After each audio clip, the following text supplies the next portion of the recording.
Hey guys, Geoff here with Athletic-Mission.com, a membership facility for player development for baseball players. Last night I had a conversation with a hitter that's been with me for just a little over 3 years, and he's finally reached the point where he's gotten interested in the mental side of hitting, getting past the swing and understanding how to hit.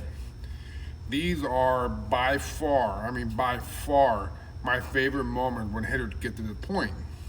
I talk about the mental game and how to hit a lot, but very few take that next step and really be curious and explore it so that they can better themselves as hitters. So today I'm going to share with you a little bit about what we talked about as far as developing a game plan. When I got into coaching, my focus was to help players develop processes, routines, and understand how to work. I secretly wanted to figure out why I didn't maximize my potential as a player.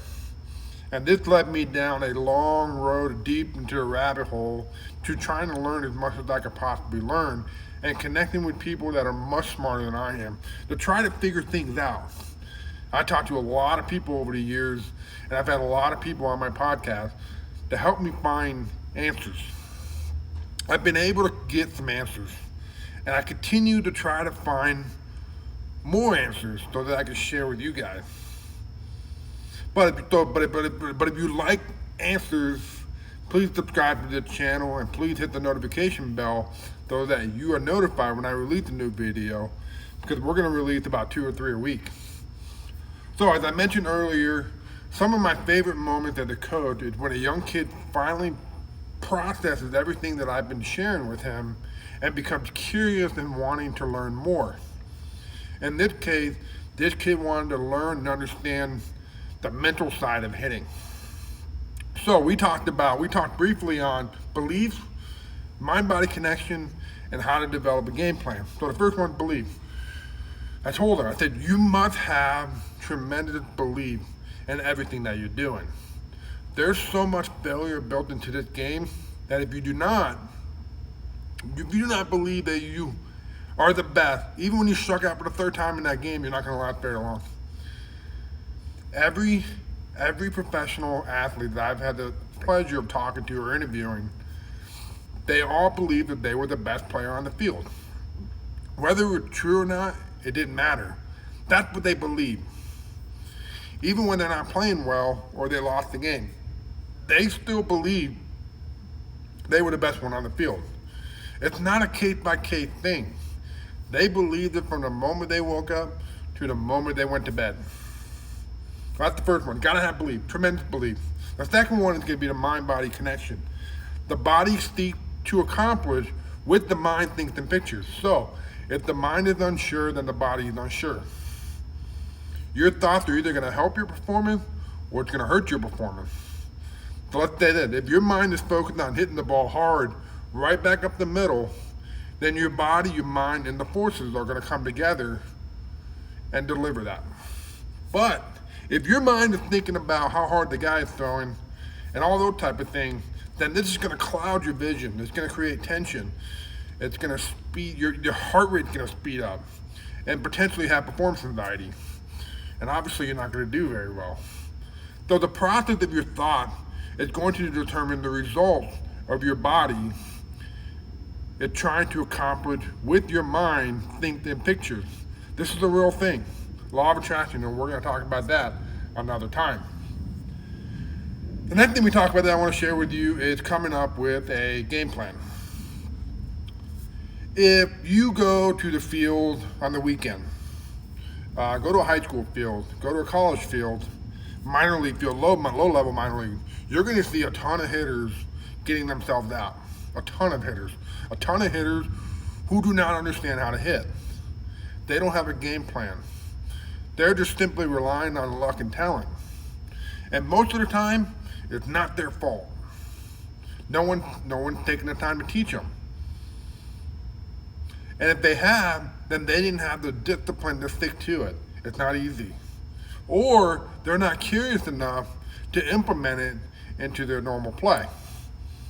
The lack of plan is going to catch up to you, and if you wait too long to learn it, it's going to be too late. The thing we have to understand as hitters is that most pitchers have multiple pitches. And when you have multiple pitchers, it creates uncertainty, because what we see as hitters is we have to react instead of being proactive, because we're trying to cover every pitch of every speed of every location. When the process should be, when the pitcher's warming up, they face the hitters before me, I should ask myself as I'm watching them, what should my game plan be? Most hitters, 99% of our hitters, they don't do that until they've learned. Most hitters just go up there and react to what they see. And the problem is, your eyes are trying to pick up speed, location, and shape, then it's going to struggle, especially against good pitching.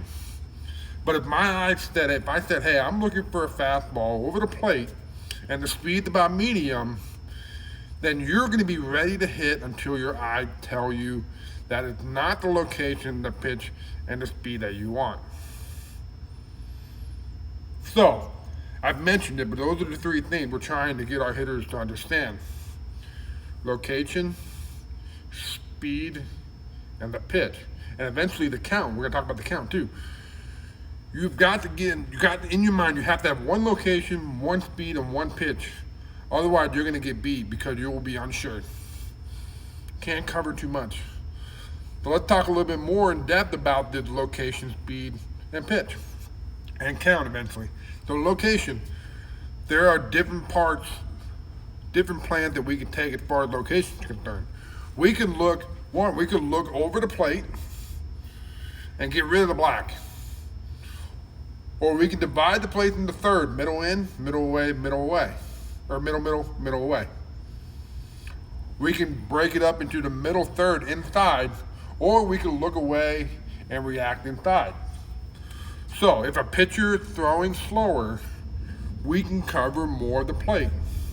We can take that plan of looking away and reacting in.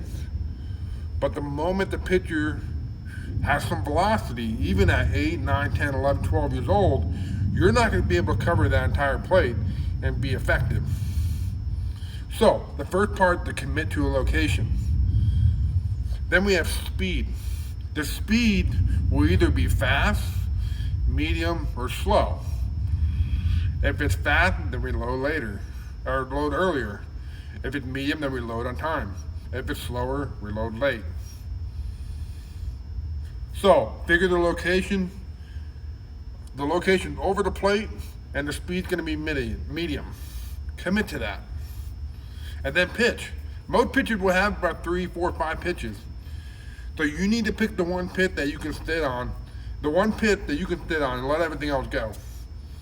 Most of the time, we're telling guys to hit the fastball, because most pitchers are working off their fastball, and it's the easiest pitch to hit. So it makes sense. Stay on the fastball until you have 2 strikes. Most of them cannot hit that low and away pitch outside 2 times in a row. So the plan looks like this. We're looking for a fastball, which is about medium speed over the plate. Keep it simple. It doesn't have to be hard, because the execution is challenging. To commit to a plan, you have to have discipline and let all the other pitches go, and it's hard. It's not easy. But with understanding, time, and practice, you will slowly develop it. It's a slow process. So I hope that makes sense. And let's talk about something else. I heard Ted Williams talk about this. Ted Williams used to say that there are only 2 counts. Less than 2 strikes and 2 strikes. None of the other counts matter. He believed that you should treat every pitch like a 3-1 count, because in 3-1 you're sitting and you're waiting for your pitch. That's the mindset you have to have with every pitch and every count, unless you have 2 strikes. Too many hitters are gaining and losing confidence with the pitch count. So let's stop that. Every pitch is a 3-1 count until you have 2 strikes. Now with 2 strikes, you got to become more of a reactive hitter. You got to follow our pitches. until you get the one that you can get the barrel on. Depending on the hitter, you may need to expand your zone or you may need to shrink it. But that's something we'll talk about another time. I hope all this is making sense. So our plan's gonna look like this, real simple. One pitch, one speed, one location, one count. Also realize that this is a skill that must be practiced first in a non-stressful environment before you can depend on them to work for you in a high-stress big game. Please let me know if you have any comments, questions, concerns. Please leave a comment below. Hope this helped. Thank you.